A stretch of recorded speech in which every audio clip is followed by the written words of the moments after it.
Gentlemen, start your engines. You often hear the phrase NASCAR isn't what it used to be thrown around in regards to the current state of racing in 2023. Of course, there are some things that we feel could be changed for the better, such as fixing the format of the Busch Clash in the All-Star race, bringing Victory Lane interviews back, but honestly, for the most part, we are really lucky to have such a good thing in front of us. The talent level in racing in the Cup Series is insane, almost underrated to an extent. Yes, all of us will always pine for the generation of NASCAR that we grew up on, but that doesn't mean that we don't love it now too. There are tons of things from the past that could be brought back in some form, and some already have been, such as North Wilkesboro Speedway. On the other hand, there are some things that we will absolutely never see again in NASCAR. Here are 5 insane NASCAR moments that we will never ever see again. Before Dover built the crossover bridge on the backstretch of their track, there was no way for haulers to pack up and leave during the race after their day ended early. They would simply have to wait until the race was over. Drivers and team members, on the other hand, could leave, but it wasn't that easy.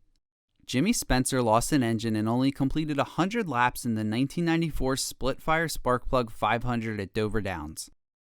On lap 232, the caution came out for an accident involving Joe Nemechek. At this time, Spencer, team owner Junior Johnson, and their entire team were ready to leave, so they did the only thing that they could. In what was common for the era, the team waited until the field was on the backstretch under caution, jumped the pit wall, jogged across the track, and slid through the front stretch gate before disappearing under the grandstands. It not only allowed the convenience of not having to wait around after a bad day, but also gave the fans something unique to see unfold right in front of their eyes.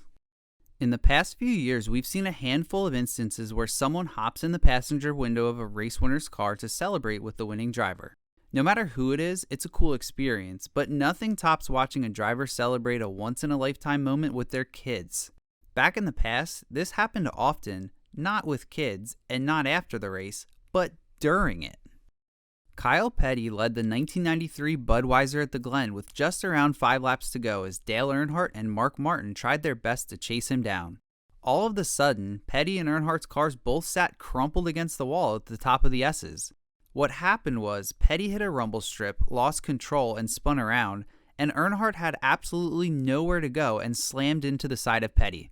As Petty's day was now complete, the number 18 car of Dale Jarrett, who was almost 30 laps down at the time, decided to give Petty a ride back to the pits. Petty hopped in the passenger side window of Jarrett's car as the two made their way back around the track under yellow with the rest of the field. Petty seemingly enjoyed the moment and had his hand out the window, waving to anybody that they passed. As the two got to the bus stop, Ernie Irvan made a pass on the car, with Petty looking like he was going to give Irvan a high five.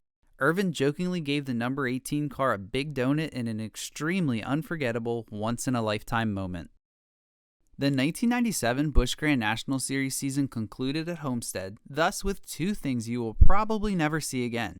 19 drivers sat on the grid for the Pennzoil Challenge, which was otherwise known as a hooligan race, to set the final starting positions for the Jiffy Lube Miami 300.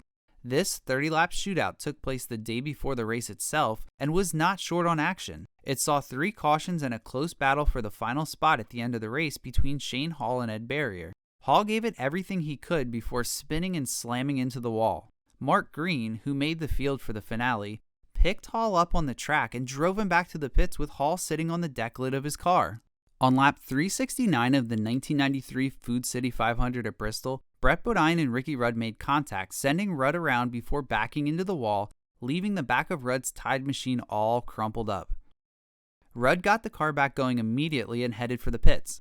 All of a sudden, the number 5 car just snapped around and went spinning towards a crowd of photographers and a parked car that was sitting at the start of pit road in the infield, missing that car by inches. Rudd tried to take his car to the pits for a second time before parking his car next to the passenger car.